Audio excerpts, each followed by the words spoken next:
فرش حسین پر بیٹھ کر زہرا سے ہم دعائیں لے رہے ہیں. فرش حسین پر بیٹھ کر ہم اپنے مقدر کو بدل رہے ہیں. توجہ کیجیے، اس در پہ اگر کوئی گنہگار بھی آ جاتا ہے اسے حر بنا کے واپس کیا جاتا ہے. یہ تو در حسین کا معجزہ ہی ہے.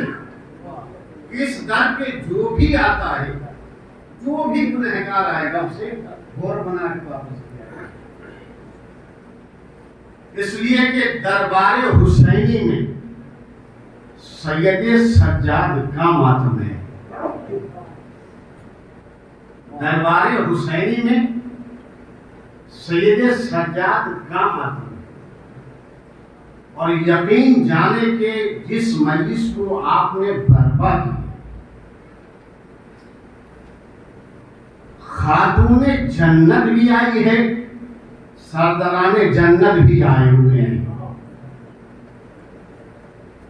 اب ہم یہاں سے اپنے مقدر کا جائزہ لیں کہ ہم کس معیار پہ ہیں. ہمارا تقابل کسی اور سے نہ کیا کیجیے. ہمارا تقابل کسی اور سے نہ کیا کیجیے. ہم تو وہ لوگ ہیں کہ اگر فرش حسین پہ آ جاتے ہیں تو وقت کے حسین بن جاتے ہیں. وقت کے حسین بن جاتے ہیں. اور امام سید سجاد نے وقت کے حسین بن کر زمانے کو بتایا کہ تم نے کربلا میں ایک حسین مارا تھا، ہم 72 حسین پیدا کر دیں گے. تم نے کربلا میں ایک حسین کو ذبح کیا تھا، ہم بعد کربلا 72 حسین بنا دیں گے. اور یہی مصمم ارادہ لے کر امام سید سجاد کربلا سے روانہ ہو رہے ہیں. اس امام کو سید سجاد کیوں کہا جاتا ہے؟ کیوں؟ جبکہ زین العابدین بھی ہے، علی ابن الحسین بھی ہے، لیکن ان دونوں ناموں کے علاوہ سید الساجدین سے زیادہ پہچان ہوتی ہے. کیا وجہ ہے اسے سید سجاد کہا جاتا ہے؟ سید سجاد کے فرزند امام محمد باقر علیہ السلام سے کسی نے سوال کیا، مولا یہ بتائیے کہ آپ کے بابا کو سید سجاد کیوں کہا جاتا ہے؟ کیا وجہ ہے؟ کیوں سید سجاد کہا جاتا ہے؟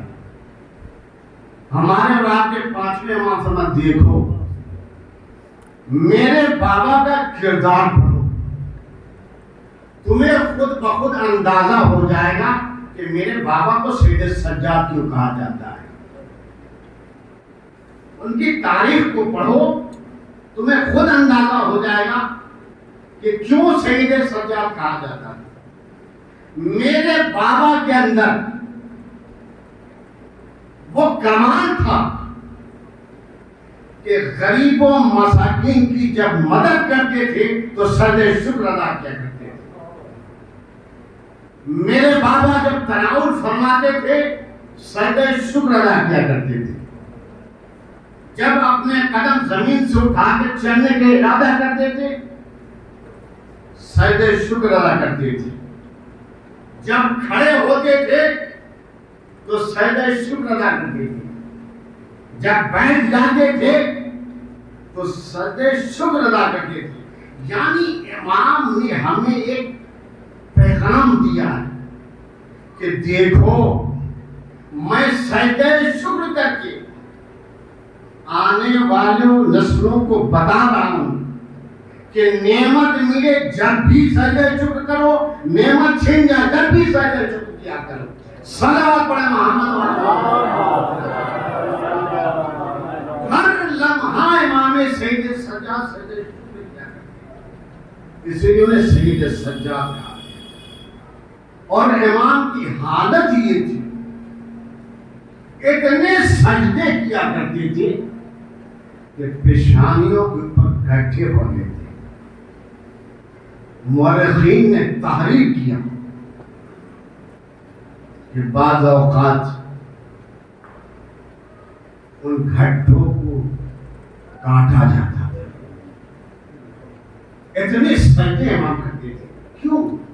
یہ ہمیں اور آپ کو بتا رہی ہے کہ دیکھو جب تم کھڑے ہو سجدہ شکر ادا کرو، بیٹھ جاؤ تو سجدہ شکر ادا کرو. اور اسی سجدہ شکر کو امام نے ہمیں بتایا ہے کہ ہم کیسے سجدہ شکر ادا کریں، جس سے میں نے موضوع 15-20 منٹ کے لیے بنایا ہے. وہ بات آپ تک میں جلدی سے پہنچا دوں. اسے میں خوب سمجھ رہا ہوں کہ صحت پہل ہوتا ہے یہ کہ آدمی استراحت کرتا ہے، تناول کر کے. انسانوں کا مزاج ہے یہ کہ وہ استراحت کرتا ہے، لیکن اپنی استراحت کو چھوڑ کر فرش حسین پر آ کر یہ گواہی دے رہا ہے کہ کاش کہ ہم کربلا میں ہوتے. اپنی آرام طلبی کو فراموش کر کے یہ اعلان کر رہا ہے مولا اگر ہم کاش کے کربلا میں. اور خود حدیث الصلاۃ معراج المومن، نماز کیا ہے؟ مومن کی معراج ہے. ہماری بھی معراج ہے، رسول کی بھی معراج ہے. رسول بھی معراج پہ گئے، ہم بھی معراج پہ جاتے ہیں، لیکن ہمارے اور میں بڑا فرق ہے. جب وہ گئے تھے تو ہمارے لیے تحفہ لے کے آئے تھے. جب ہمارا نبی گیا تھا تو ہمارے لیے تحفہ نماز لے کر آیا ہے. نبی کون ہے؟ پہلے تو نبی ہے، پہلے ہم کو نبی کو مانتے ہیں پھر علی کو مانتے ہیں. پہلے ہم نبی والے پھر بعد میں علی والے. ایک صلوات پڑھ محمد پہلے ہم نبی والے ہیں بعد میں علی والے ہیں. تحفے دینے کے لیے اللہ نے وہاں بلایا ہے. شاید نے بڑی اچھی بات کہی ہے، اگر متوجہ ہو تو میں خدمت میں آپ کے رکھوں کہ مرحبا منزل معراج پہ جانے والے، مرحبا منزل معراج پہ جانے والے، فرش کو عرش کی عظمت سے ملانے والے، فرش کو عرش کی عظمت سے ملانے والے، قوم کی بگڑی مقدر کو بنانے والے، تیرے ممنون کرم ہے یہ زمانے والے کہ کفر و الحاد کا ہر سمت کو بسیرا ہوتا، تو نہ ہوتا تو زمانے میں اندھیرا ہوتا. صلوات پڑھے محمد آل محمد. کفر و الحاد کا ہر سمت کو بسیرا ہوتا، تو نہ ہوتا تو زمانے میں اندھیرا ہوتا. یقیناً ہمارے نبی نے بڑا کرم کیا ہے. جب وہاں سے اب چونکہ درمیان میں وہ ساری باتیں میں آج دیری کروں گا کہ جتنی گفتگو درمیان میں ہوئی ہے نا کیوں سمجھے کہ نبی معراج پہ گئے. قرآن نے کیا کہا؟ بسم اللہ الرحمن الرحیم سبحان الذی اسری بعبدہ لیلا من المسجد الحرام. اللہ نے اپنے بندے کو بلایا، اپنے بندے کا عبد کہا ہے. یہ نہیں کہا کہ محمد کو بلائے، محمد نہیں کہا، عبد کہا ہے. اپنے بندے کو بلائے. اور بلانے کے بعد جب وہاں سے وہ رخصت ہونے لگے تو اللہ نے کہا ایسا ہے کہ جب آپ وہاں جائیے گا تو مومنین آپ سے سوال کریں گے کہ آپ تو خود معراج پہ جاتے رہتے ہیں، اب بارگاہ گئے اور آئے، یہ کوئی نئی بات ہے تو ہے نہیں، بارگاہ جا گئے ہیں آپ، لیکن ہم گنہگاروں کے لیے کیا لے کے آئے؟ ہم گنہگاروں کے لیے کیا لے کے آپ آئے؟ لہذا امت سوال کرے گی، لہذا میرے حبیب، میرے طہا، میرے یاسین، میرے مزمل، میرے مدثر، میں تمہیں تحفہ نماز دے کر دے گا، یہ لے جا کر اپنے بندوں میں، اپنے امتوں میں دفن کر دے۔ جب نبی وہاں سے یہاں آ گئے، ہم سب ماشاءاللہ نمازی ہیں اور اللہ سب کو نمازی بنا کر رکھے، اس لیے کہ وہ حسینی ہو نہیں سکتا ہے جو بے نمازی ہوگا، وہ حسینی نہیں ہو سکتا ہے جو بے نمازی ہوگا، اور بے نمازی کبھی حسینی نہیں ہو سکتا ہے۔ لہذا جو تحفہ لے کر نبی یہاں آئے، اب میں دو چار باتیں آپ کی خدمت میں رکھتا ہوں۔ ایک شخص نماز صبح میں کھڑا ہوا، ساری دنیا سو رہی ہے، یہ شخص اٹھنے کے بعد لوٹا اٹھایا، وضو کیا اور وضو کر کے مصلی بچھا دیا۔ مصلی بچھا کے سب سے پہلے اس نے جو بات کہی ہے، اللہ اکبر۔ ان ہاتھوں کو اٹھانے کی کوئی وجہ ہے؟ ہم ان ہاتھوں کو کیوں بلند کرتے ہیں؟ آپ نے اس کو بیشتر دیکھا بھی ہوگا کہ جب کوئی مجرم فرار ہونے لگتا ہے اور پولیس اس کے پیچھا کرتی ہے، تو جب بھاگنے کے قابل نہیں ہوتا ہے تو دونوں ہاتھوں کو اٹھا لیتا ہے۔ توجہ توجہ، دونوں ہاتھوں کو اٹھا لیتا ہے۔ اب ہم ہوئے مجرم، اللہ کی بارگاہ سے بھاگ نہیں سکتے، لہذا ہمیں دونوں ہاتھوں کو بلند کر کے پہلے کا پروردگار ہم تیری بارگاہ میں قبول کرتے ہیں کہ ان دونوں ہاتھوں کو ہٹا کر اب ہم گناہ نہیں کریں گے، اب ہم کوئی گناہ نہیں کریں گے۔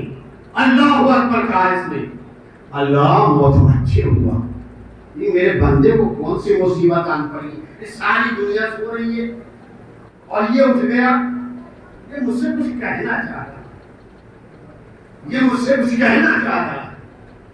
جیسے کہ اللہ اکبر کہا، اللہ متوجہ، پھر اس نے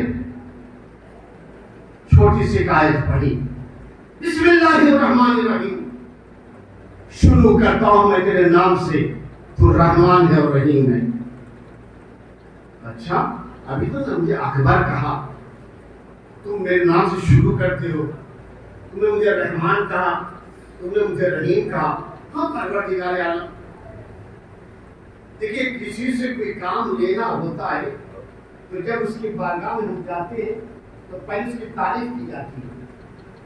فرض کر لیں کسی شاعر سے مجھے کوئی کام لینا ہو، کچھ کلام لینا ہو، تو جب اس کے دروازے پہ جائیں تو بڑے جھک کے ادب کے ساتھ سلام کرتے ہیں تاکہ وہ مجھ سے متوجہ ہو جائے، یعنی یہ مجھ سے کچھ چاہ رہا ہے۔ کیسے کیسے آنا ہوگا، ارے حضور سرکار آپ کا کلام میں نے بہت سارے سنے ہیں، میں چاہتا ہوں فلاں کلام آپ کہہ دیتے تو مجھے دلچسپی ہو جاتی۔ اچھا لائیے کہہ دیتا ہوں۔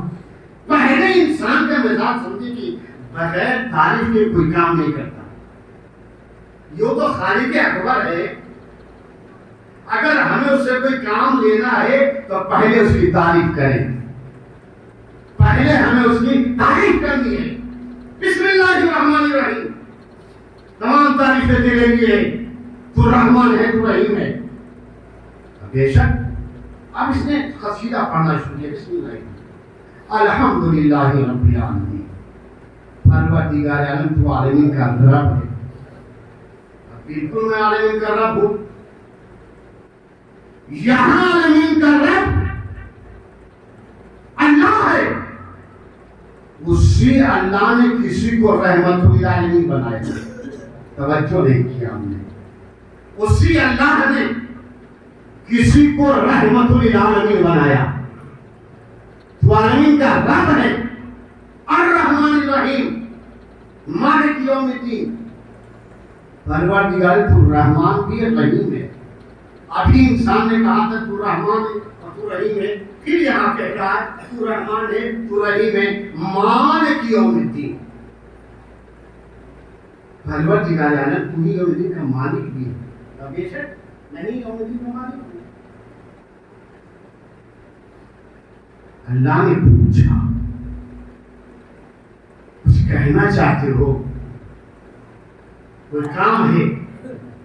پروردگار میں کچھ کہنا نہیں چاہتا، بس تیری عبادت کرتا ہوں اور تجھ سے مدد چاہتا ہوں. توجہ نہیں کی. ایاک نعبد و ایاک نستعین. پروردگار عالم ہم تیری عبادت کرتے ہیں اور تجھ سے مدد چاہتے ہیں.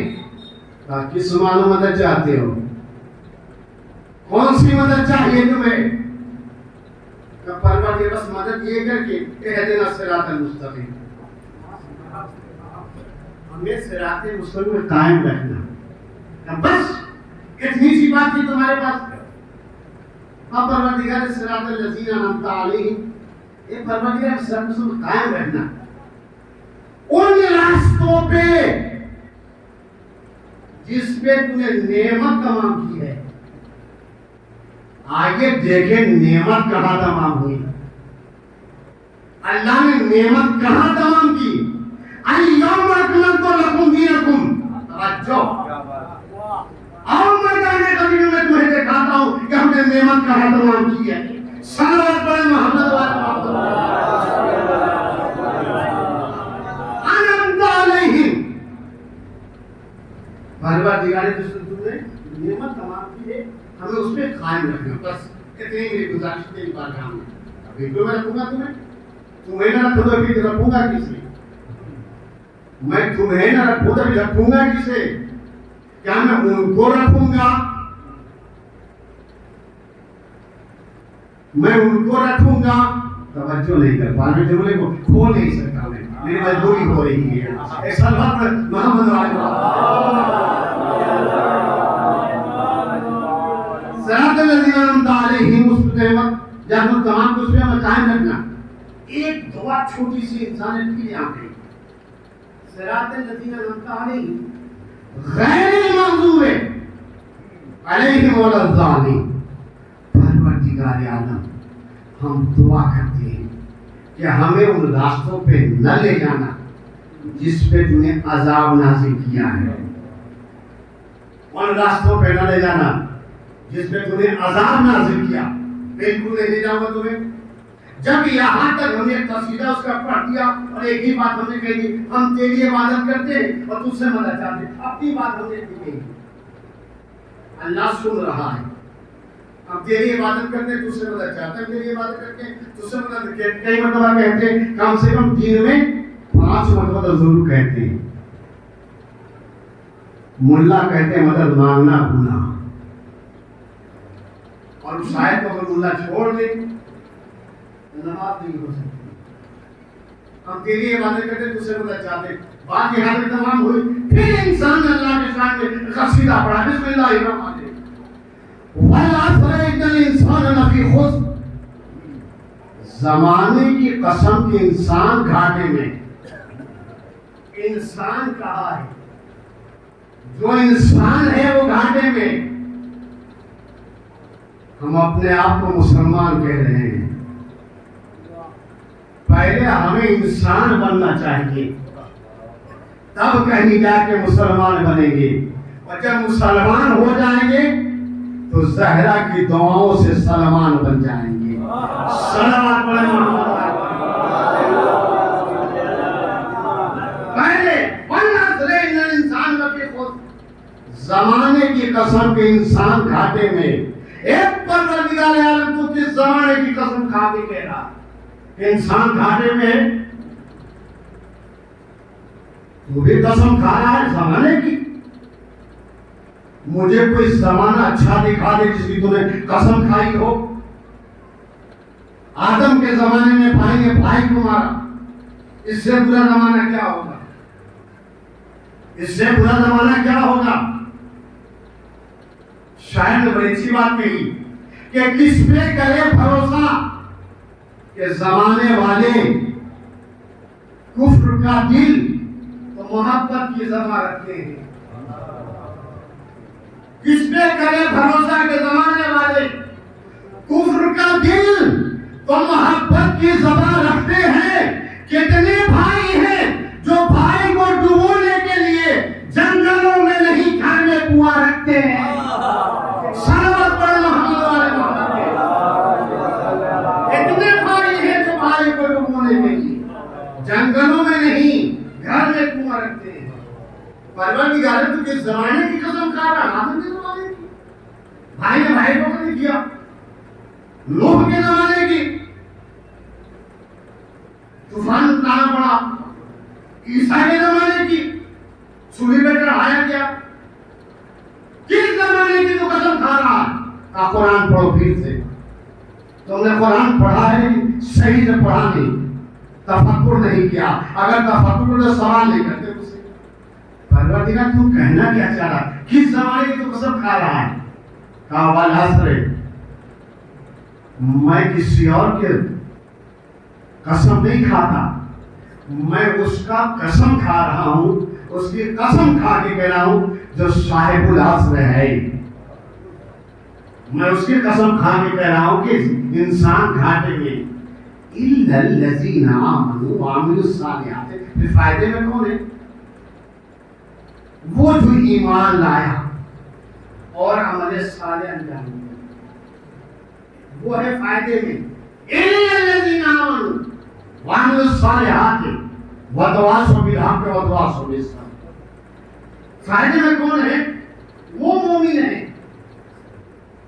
جو مصیبت آنے پہ گھبراتے نہیں ہیں, صبر و تحمل سے کام لیتے ہیں.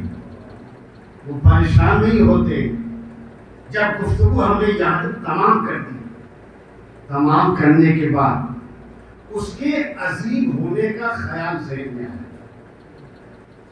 اس کے عظیم ہونے کا خیال ذہن میں آیا. ہم نے اپنے آپ کو رکوع میں ڈال دیا. رکوع میں ڈال کے کیا کہتے ہیں؟ سبحان ربی العظیم و بحمدہ. پروردگار عالم تو عظیم ہے. اچھا میں عظیم ہوں. ہاں پروردگار تو عظیم ہے, تو اکبر ہے, تو رحمان ہے, تو رحیم ہے, تمام تعریفیں تیرے لیے ہے, تو عظیم ہے. جب عظیم انسان کہہ چکا تب انسان جب کھڑا ہوتا ہے تو کیا کہتا؟ سمع اللہ لمن حمدہ. پروردگار تو عظیم ہونے کے ساتھ ساتھ تو اچھا سنتا بھی ہے, بہتر دیکھتا بھی ہے. صلوات پڑھے محمد علیہ. تو اچھا سنتا بھی ہے, بہتر دیکھتا بھی ہے. اچھا میں اچھا سنتا ہوں نا, بہتر دیکھتا بھی ہے. پروردگار وہ اچھا سنتا اور اچھا دیکھتا بھی ہے. اب انسان کو اس کے اعلیٰ ہونے کا خیال ذہن میں آیا. اس نے اپنے آپ کو رکوع میں رکھا, رکوع سجدے میں چلا گیا. پہلا سجدہ کیا سبحان ربی الاعلی و بحمدہ. پروردگار عالم تو عظیم ہونے کے ساتھ تو اعلیٰ بھی ہے. تو عظیم ہونے کے ساتھ ساتھ, تو اکبر ہونے کے ساتھ ساتھ, تو رحمان ہونے کے ساتھ ساتھ تو اعلیٰ بھی ہے, تو اعلیٰ بھی ہے. ہم نے ایک سجدہ کیا, آواز قدرت آئی. میرے بندے میرے دربار میں دیر سے کھڑے تھے. میرے بندے میرے دربار میں تم دیر سے کھڑے تھے. چند لمحوں کے لیے بیٹھ جاؤ. یہ دنیا کا دربار نہیں ہے جہاں یہ بھی نہ پوچھا جائے کہ پیاسے ہو, بھوک لگی ہے, کتنے دیر سے کھڑے ہو. وہ کتنا کریم ہے رب ہمارا, کتنا رحیم ہے وہ ہمارے اوپر. چند منٹ ہم کے دربار سے دربار میں کھڑے تھے. اس نے کہا میرے بندے میرے اعلیٰ ہونے کی دلیل یہ تھی کہ میں اپنے دربار میں تمہیں بیٹھا لیتا, میں اپنے دربار میں تجھے بیٹھا لیتا. جب اس نے کہا میرے بندے بیٹھ جاؤ, تھک گئے ہو گے. ہم بیٹھ گئے. بیٹھنے کے بعد موقع کی نزاکت کو سمجھا اور سمجھ کے ہم نے کیا کہا؟ استغفر اللہ ربی واتوب الیہ. پروردگار عالم ہم استغفار کرتے ہیں, توبہ کرتے ہیں, تو نے مجھے بیٹھا لیا ہے. پھر اس کے اعلیٰ ہونے کے ہم نے دلیل دیا. جب اعلیٰ ہونے کی دلیل دے چکے تو پھر انسان کھڑا ہوتا ہے. انسان اپنے وجود پہ غور و خوض ضرور کیا کرے, سوچے ہمارا ذاتی کچھ نہیں ہے. ہم تو یہ سوچتے کہ طاقت میری خود کی ہے, صلاحیت میری خود کی ہے. ایسا کچھ نہیں ہے. جب انسان کھڑا ہونے لگا تو کیا کہتا ہے؟ بحول اللہ و قوتہ واقوم واقود. ایک پروردگار عالم تیری دی ہوئی طاقت میں اٹھتا بھی ہوں اور بیٹھتا بھی ہوں. صلوات پڑھ محمد والے. تیری دی ہوئی طاقت سے میں اٹھتا بھی ہوں اور بیٹھتا بھی ہوں. کہاں کہہ رہا؟ اللہ کی بارگاہ میں کھڑے ہو کے, اور مسجد سے باہر نکلا مجھ جیسا کوئی نہیں. انانیت تو دیکھیے اس کی بغیر یہ کیا کہہ رہا تھا؟ تیری دی ہوئی طاقت سے میں اٹھتا ہوں اور بیٹھتا ہوں. اگر تو نہ چاہے تو میں اٹھ نہ سکوں, تو نہ چاہے تو میں بیٹھ نہ سکوں. اور باہر نکلا, آسری چڑھائی ہوئی. مجھ سے زیادہ طاقتور ہے کیا؟ میں اتنی قوت رکھتا ہوں. میں تمہاری قوت خود کی بنائی میں نہیں ہے, یہ اس کا کرم ہے. ان قوتوں کو بھی پیش نظر رکھے, چونکہ قوت ایک نعمت ہے. ان نعمتوں پہ بار بار سجدہ شکر کیا کرو. نعمتوں کو کبھی فراموش مت کیا کرو. تیری دی ہوئی طاقت میں اٹھتا ہوا بیٹھتا ہوں. دوسری جگہ کے انسان کھڑا ہو گیا, پھر تمام تعریف اس نے شروع کر دی. آخر میں پھر قصیدہ اس نے پڑھا, بسم اللہ الرحمن الرحیم. قل هو اللہ احد اللہ الصمد. قصیدہ پڑھ رہا ہے. اللہ کے مزاج کو سمجھے. اللہ چاہتا کیا ہے؟ جب بھی اللہ کو کافروں سے بات کرنی ہو, کافروں سے, مومنوں کی بات نہیں ہے, کافروں سے بات کرنی ہوگی, میرے حبیب آپ کہہ دیجیے قل هو اللہ احد. میرے حبیب آپ کہیے قل یا ایھا الکافرون. میرے حبیب آپ کافروں سے کہہ دیجیے قل اعوذ برب الناس. میرے حبیب آپ لوگوں سے کہہ دیجیے قل لا اسألکم. میرے حبیب آپ کہہ دیجیے. اللہ کا مزاج سمجھ میں آیا. اور حدیث سے سنا دوں میں آپ کو کہ من ترک الصلاۃ متعمدا کفر. جس نے جان بوجھ کے نماز کو چھوڑا وہ ہے کافر. اللہ کیا کیا کہہ رہا ہے کہ میں کافروں کو منہ نہیں لگاتا, میں کافروں کو منہ نہیں لگاتا. کافروں سے بات کرنی ہوتی ہے, حبیب آپ کہیے میں ان سے منہ نہیں لگاتا, ان سے آپ کہیے, ان سے آپ کہیے. لیکن جب مومنوں سے بات کرنی ہوتی ہے کافر درمیان سے آپ ہٹیے, میں ان سے بات کرتا ہوں. یا ایھا الذین آمنوا اذا نودی للصلاۃ من یوم الجمعہ. میرے حبیب درمیان سے آپ ہٹیے, میں خود مومنین سے بات کروں. اب سمجھ میں آیا کہ اللہ کافروں سے بات نہیں کرتا, فقط مومنوں سے بات کرتا ہے. صلوات پڑھ محمد والے. کافروں سے آپ کہیے میں یہ نہیں لگاؤں گا منہ, آپ کہیے ان سے آپ کہیے. لیکن مومنوں سے بات ہوئی, ہٹیے میں خود ان سے بات کر رہا ہوں نا, درمیان سے ہٹیے میں خود ان سے بات کر رہا ہوں. پھر انسان جب قصیدہ پڑھ چکا تو خالق مربی کا خیال آیا, خالق مزاجی کا خیال آیا. جب خالق مزاجی کا خیال آیا تو اس نے کیا کیا, ہاتھوں کو دونوں بند اور بلند کر کے کہا پروردگار عالم ربی ارحمہما کما ربیانی صغیرا. اے پروردگار عالم, یہ جو میرے ماں باپ ہے نا, جس طرح انہوں نے بچپنے میں رحم کیا تھا تو ان کے اوپر رحم کر دے, تو ان کے اوپر رحم کر دے. کون کہہ رہا ہے؟ ہم جیسے انسان اپنے باپ ماں کے لیے کہتے ہیں ان پر رحم فرما دے, ان کے اوپر رحم کر دے. دعا تمام ہو گئی. پھر اس کے عظیم ہونے کا اعلان کر دیا. پھر رکوع میں چلے گئے، سجدے میں چلے گئے. جب 2 سجدے تمام ہو گئے تو مسجد کوفہ میں مولا کائنات سے کسی نے سوال کیا، مولا یہ بتائیے کہ قیام ایک ہے، رکوع ایک ہے،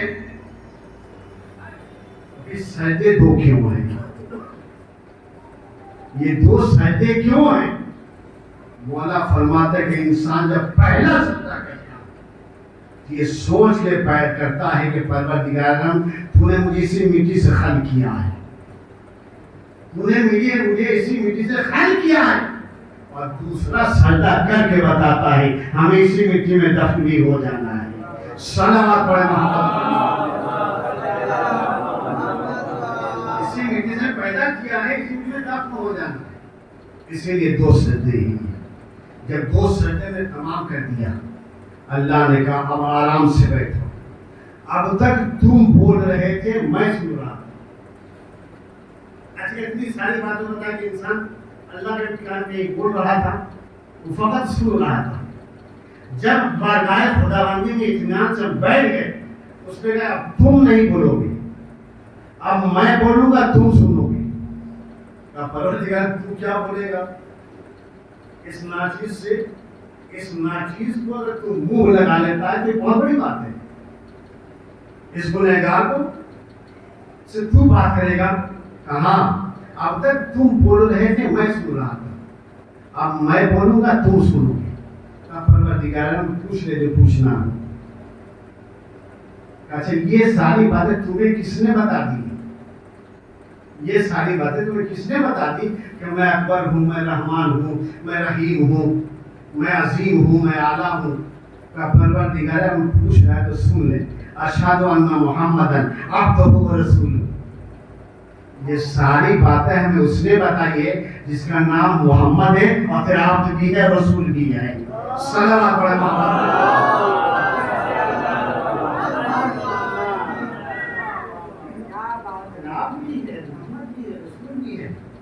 اچھا کچھ اور بتایا ہے؟ ہاں پروردگار بتایا تو بہت کچھ ہے، اب تو سوال پہ سوال کرتا جا، میں جواب پہ جواب دینا چاہوں گا. اچھا کچھ اور سنا دو تمہیں، کچھ اور بتایا ہے؟ بسم اللہ الرحمن الرحیم اللہم صلی علی محمد و آل محمد. کہیں مجھے مزہ نہیں آیا، اتنی چھوٹی سی بات کہ مجھے مزہ نہیں آ رہا ہے. ذرا تفصیل سے بتا، مجھے تفصیل سے بیان کرو. میں سن رہا ہوں تم سنا رہے ہو، تفصیل سے بتاؤ.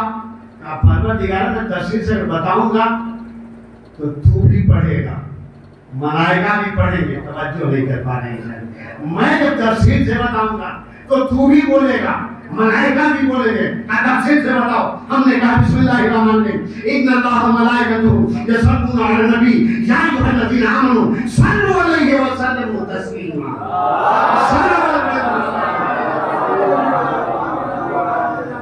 لطف آ گیا تم سے باتیں کرنے، مجھے بہت مزہ آیا. اور کچھ گواہی بھائی دینی، بس گواہی بس یہ تیرا آپ دے محمد رسول اللہ. کیونکہ دفنے بہت کچھ بھی گنجائش نہیں ہے، بہت ساری باتیں کرنی تھی، لیکن بات ہم نے یہی تمام کر دی. اور ہم جیسے بڑی معذرت کے ساتھ اپنے نوجوانوں کو اللہ سے اتنا ڈرا دیا، اتنا ہم نے یہ ڈرا دیا کہ اگر راستے میں مسجد پڑ جاتی تو راستہ چھوڑ دیتے. اللہ سے ڈرو، اللہ سے ڈرو. اللہ کو شیر اور چیتا ہے، اس سے ڈرو. کھا جائے گا، مار ڈالے گا، خوف کھاؤ. ارے اللہ شیر اور چیتا نہیں. جو ہم یہ کہہ رہے ہیں کہ اللہ سے ڈرو، اس کی جگہ پہ ہم یہ بتائیں کہ اللہ سے محبت کرو. ہم نے بچوں کو سمجھائیں اللہ سے محبت کرو. جب یہ محبت کریں گے، ماں باپ سے بچے محبت کرتے ہیں نہیں کرتے؟ ان کے خوف نہیں ہے، بے انتہا محبت کرتے ہیں. اللہ خود کہتا ہے دیکھو میں تمہارے ماں باپ سے بھی زیادہ رحم کرنے والا ہوں. میں ہر لمحہ تمہارا خیال رکھتا ہوں، ہر لمحہ تمہیں خیال رکھتا ہوں. اور میرے بندے تم مجھ سے بات کر رہے تھے، میں تیری باتوں کو سن کے محظوظ ہو رہا تھا، لیکن ایک بات ذہن میں رکھ لینا، جب فرصت ملے تو میرے گھر میں آنا، جب تمہیں فرصت ملے تو میرے گھر میں آنا، اور اگر مصروفیت بڑھ جائے تو مجھے تم اپنے گھر میں بلا لینا۔ توجہ نہیں کر پا رہے ہیں، مصروفیت بڑھ جائے تم میرے گھر میں نہیں آ سکتے تو تم مجھے اپنے گھر پہ بلا لینا، میں وہاں آ جاؤں گا، تم سے محبت گفتگو ہو جاؤں گا۔ عام انسان اگر کسی عہدے پہ ہو جاتا ہے تو چھوٹے کو اگر منہ لگا لیتا بڑا فخر و مباحثہ کرتا فلاں صاحب سے تعلقات میرے بڑے اچھے، اور وہ خود کہہ رہا ہے کہ مجھ سے تعلقات بناؤ، اس لیے کہ میں اکبر ہوں، میں اعلیٰ ہوں، میں رحمان ہوں، میں رحیم ہوں۔ اور وہ تو ایسا رحمان و رحیم ہونے کے ساتھ ساتھ ستار العیوب بھی ہے کہ ہم اتنے سارے گناہ کر جاتے ہیں پھر بھی ہمارے عیبوں پہ پردہ ڈالتا۔ اگر ہمارے عیبوں پہ پردہ نہ ڈالتا تو عیب ظاہر ہو جاتے، لوگ ہم سے نفرت کرنے لگتے۔ لاکھ اس کا شکر ہے کہ ہمارے عیبوں کو چھپا کے رکھتا ہے، اور یہی کہتا ہے کبھی رات میں مجھ سے بات کیا کرو، میں تمہارا رب ہوں، میں تمہیں معاف کر دیتا ہوں۔ اور تمہارا رب ایسا رب ہے کہ تھوڑے سے عمل کو قبول کرتا ہے اور ڈھیر سارے گناہوں کو معاف کرتا ہے۔ تھوڑے سے عمل کو قبول کرتا ہے اور ڈھیر سارے گناہوں کو معاف کرتا ہے۔ لہذا ہم یہی دعا کرتے ہیں کہ پروردگار عالم ہمارے ساتھ وہ برتاؤ کرنا جس کا تو اہل ہے۔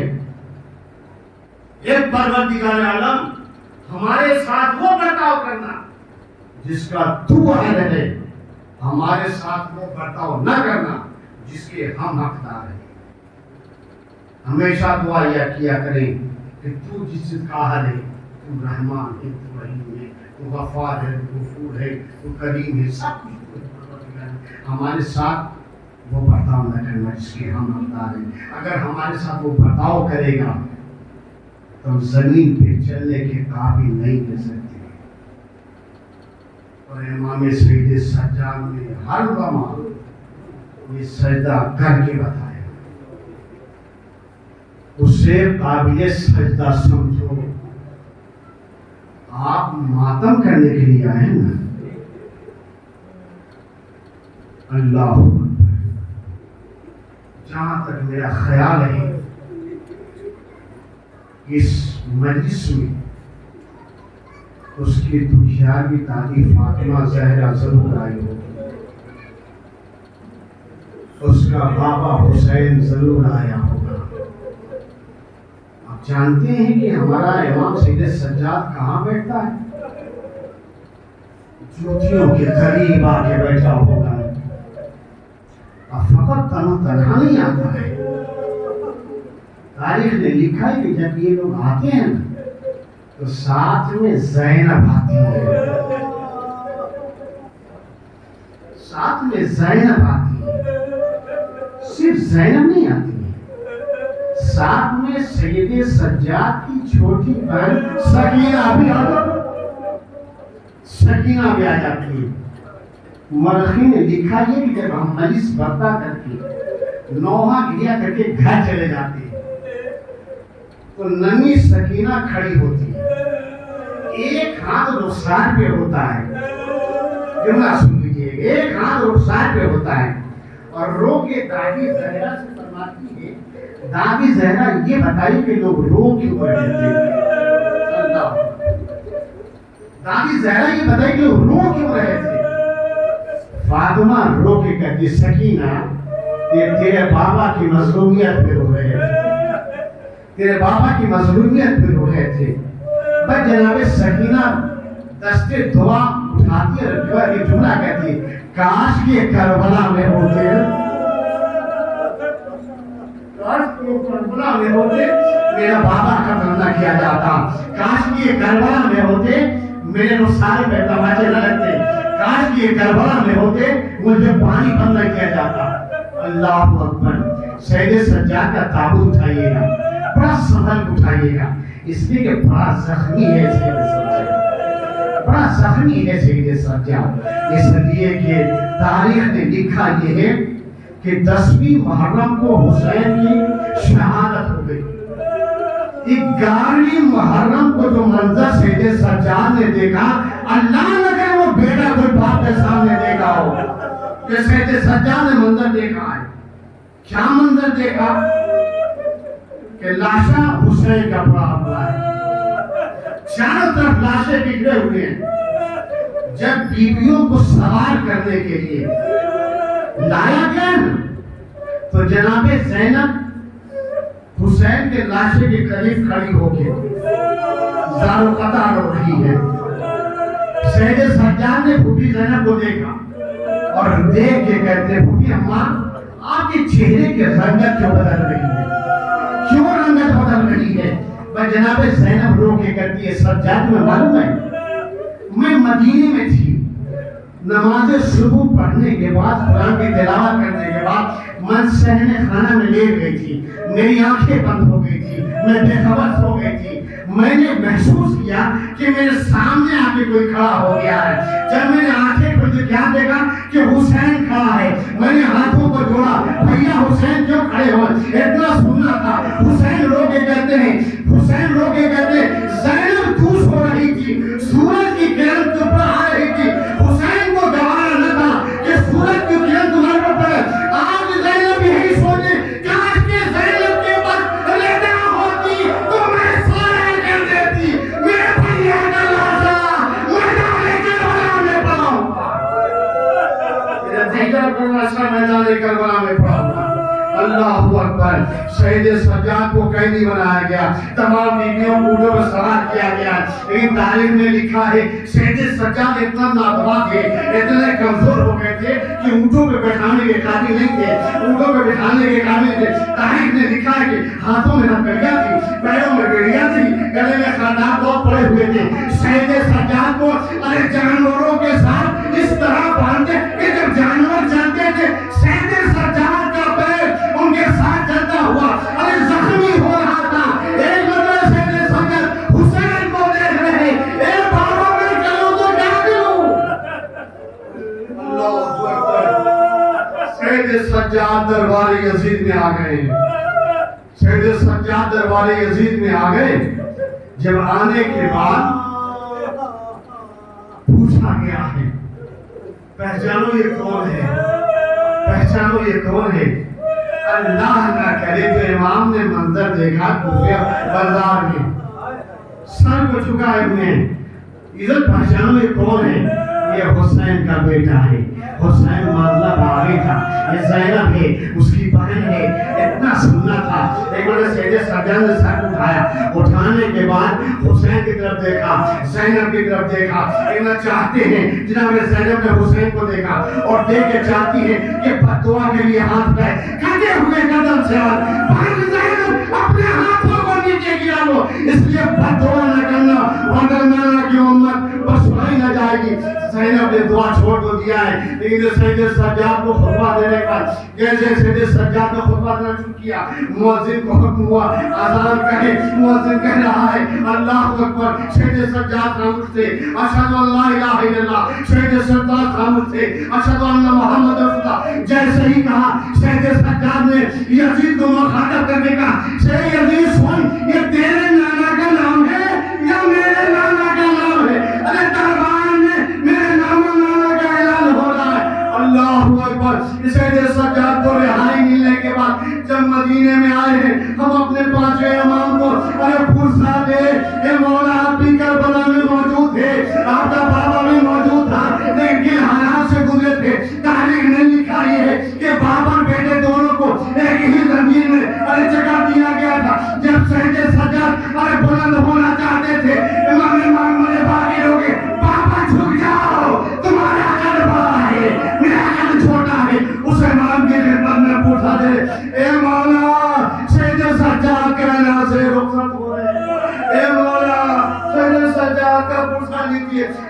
امام سید سجاد کا ارے تابوت آنے کو بڑا سنبھال کے اٹھائیے گا، بڑا زخمی ہے سید سجاد، ارے اتنا زخمی ہو گیا تھا کہ لہو بہ رہے تھے، خون رس رہا تھا، سید سجاد دنیا سے رخصت ہو گئے۔